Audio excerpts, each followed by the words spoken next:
Good afternoon. This is the DC Beltway Gardener. It's the afternoon of May 9, a very warm Northern Virginia afternoon. And I just thought I'd film a little bit about caring and catching up and keeping up with your tomato plants. I have some in these 20 or 25 gallon fabric pots. I'm pretty sure they're 25 gallon. And I just wanted to cover just trimming these out and what I do to try to encourage more vertical growth on my tomatoes. So as you can see here, you have the main vine, and what I want is a continuous main vine that goes straight up. So if I don't trim these, they'll become bushy, and you'll see that you'll have these smaller stems called suckers coming out from the plant. You can leave those, it's fine. Your plant will just be wider instead of taller, but that's not what I want, because I have this nice tall trellis here that I built that I really want this plant to climb up and then spread out on.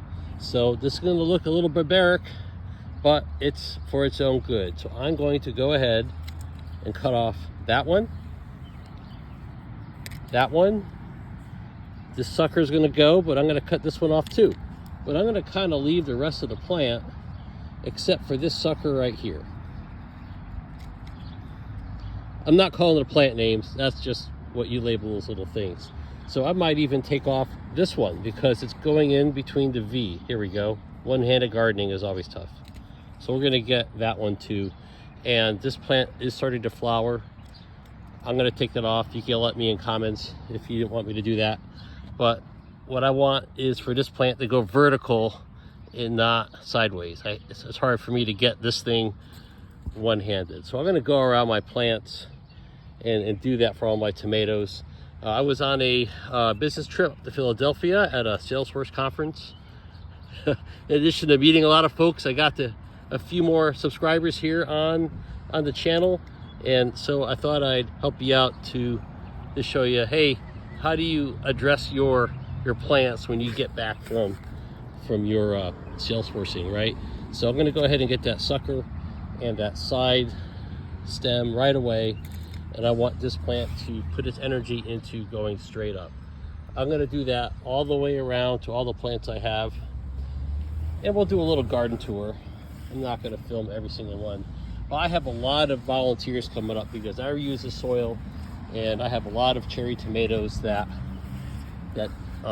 really just decompose and prepare itself for next year. So I'll leave those there. These are all volunteers. I'll see what kind of tomato they are. I think they're sun gold.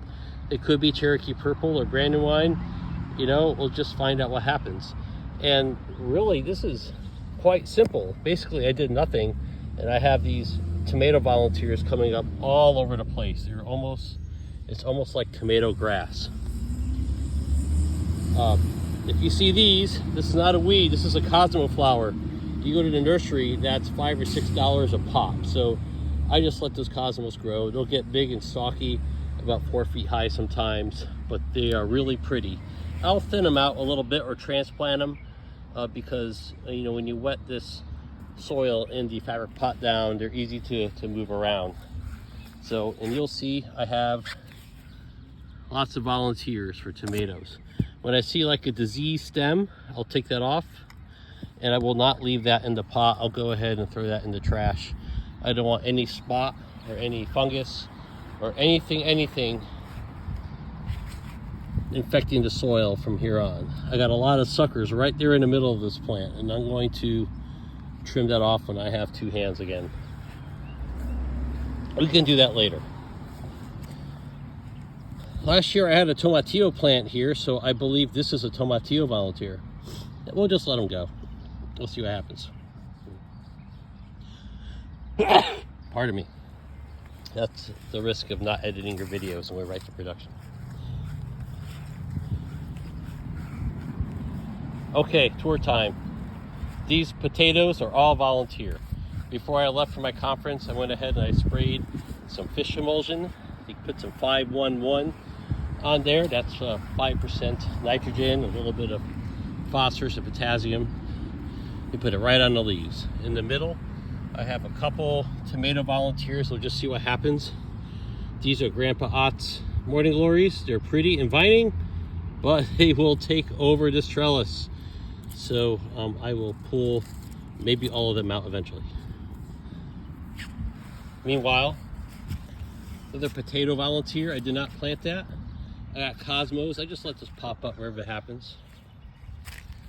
And my chard is taken off. I got some slug damage here. Very happy with this chard. This is the chard I started in the milk jugs that I showed you about a month or so ago. It's doing very well. Look at that. Bright lights and whatever. That purple chard actually, not the bright lights, came from the nursery. And then finally, we'll finish up with what's going on with the sunflowers. I've read that sunflowers don't transplant, but I did try to transplant these when I thinned them, and I think they're gonna do okay. Every week I'll go ahead and put some Miracle Grow on here. I'm not affiliated with Miracle Grow, but I do water it down to about 2/3 strength.